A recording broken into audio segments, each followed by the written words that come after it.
കരാറുകാരെ കിട്ടാനില്ലാത്തതും കൺസൾട്ടൻസികളുടെ ആത്മാർത്ഥത കുറവുമാണ് KSUDPയുടെ പല പദ്ധതികളും ഫയലിലിരിക്കാൻ കാരണമെന്ന് കൊച്ചി നഗരസഭ പറയുന്നു.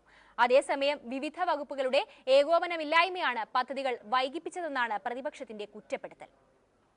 KSUDP പദ്ധതികളുടെ പാളിച്ചയ്ക്ക് കാരണമായി നഗരസഭ ചൂണ്ടിക്കാണിക്കുന്ന കാരണങ്ങൾ ഇതാണ്. കരാറുകാരെ കിട്ടാനില്ല. കിട്ടുന്നവരാകട്ടെ അനുവദനീയമായതിലും കൂടുതൽ തുക കോട്ട് ചെയ്യുന്നതിനാൽ പലവട്ടം റീടെൻഡർ നടത്തേണ്ടി വരും. പണി ഏറ്റെടുത്ത് നടത്തുന്ന കൺസൾട്ടൻസികൾ ജോലി കൃത്യമായി ചെയ്യുന്നില്ല.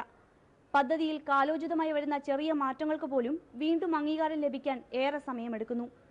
സ്ഥലമെടുപ്പും പിന്നാലെ എത്തുന്ന കേസുകളും തുടർ നടപടികൾ വൈകിപ്പിക്കുന്നു. പല പദ്ധതികളിലും സ്ഥലം ഏറ്റെടുക്കാനുള്ള തുക നഗരസഭയ്ക്ക് കണ്ടെത്താനാകുന്നില്ല.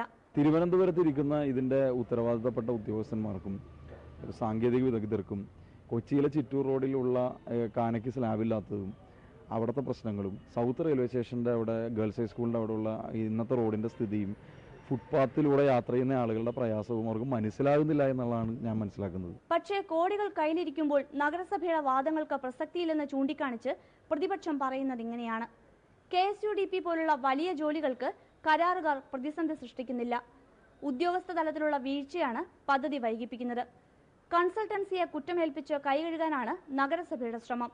ജനറം പദ്ധതി ഉള്ളതിനാൽ സ്ഥലമെടുപ്പിന് തുക കണ്ടെത്താൻ നഗരസഭയ്ക്ക് ബുദ്ധിമുട്ടില്ല. ഓരോരോ ഘട്ടത്തിലും വരുന്ന കാലതാമസം ഒഴിവാക്കാൻ കഴിയുന്ന അത് അക്വിസിഷൻ്റെ കാര്യത്തിലാണെങ്കിൽ, കോമ്പൻസേഷൻ കൊടുക്കുന്ന കാര്യത്തിലാണെങ്കിൽ, വർക്ക് ഷെഡ്യൂളിൻ്റെ കാര്യത്തിലാണെങ്കിൽ, അതിൻ്റെ എല്ലാ സാങ്കേതികത്വം ഉൾപ്പെടെയുള്ള കാര്യങ്ങളിൽ വരുന്ന കാലതാമസം ഒഴിവാക്കുന്നതിന് വേണ്ടിയിട്ടാണ് എംപവേർഡ് കമ്മിറ്റി ഉണ്ടാക്കിയിരിക്കുന്നത്.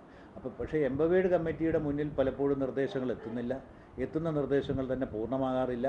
അതൊക്കെ കൊണ്ട് ഓരോ ഘട്ടത്തിലും എടുക്കുന്ന തീരുമാനങ്ങൾ ഇതിൻ്റെ റോഡ് പണി വേഗതയിലാക്കാൻ കഴിയുന്ന ഒരു തീരുമാനങ്ങളും എടുക്കുന്നില്ല. കോടികൾ കയ്യിൽ വെച്ച് വെറുതെ ഇരുന്നതിന്റെ ഉത്തരവാദിത്തം നഗരസഭയ്ക്കുണ്ട്. ക്രിയാത്മകമായ ഇടപെടലുകൾ നടത്തേണ്ട പ്രതിപക്ഷവും ഇതുവരെ മിണ്ടിയില്ല. തിരഞ്ഞെടുപ്പ് അടുക്കും മുൻപേ ഈ ഉത്തരവാദിത്തം ഇരുകൂട്ടരും കാണിച്ചിരുന്നെങ്കിൽ ഫലം മറ്റൊന്നായേനെ എന്നാണ് നാട്ടുകാരുടെ പക്ഷം. MeToo Mathew, Manorama news, Kochi.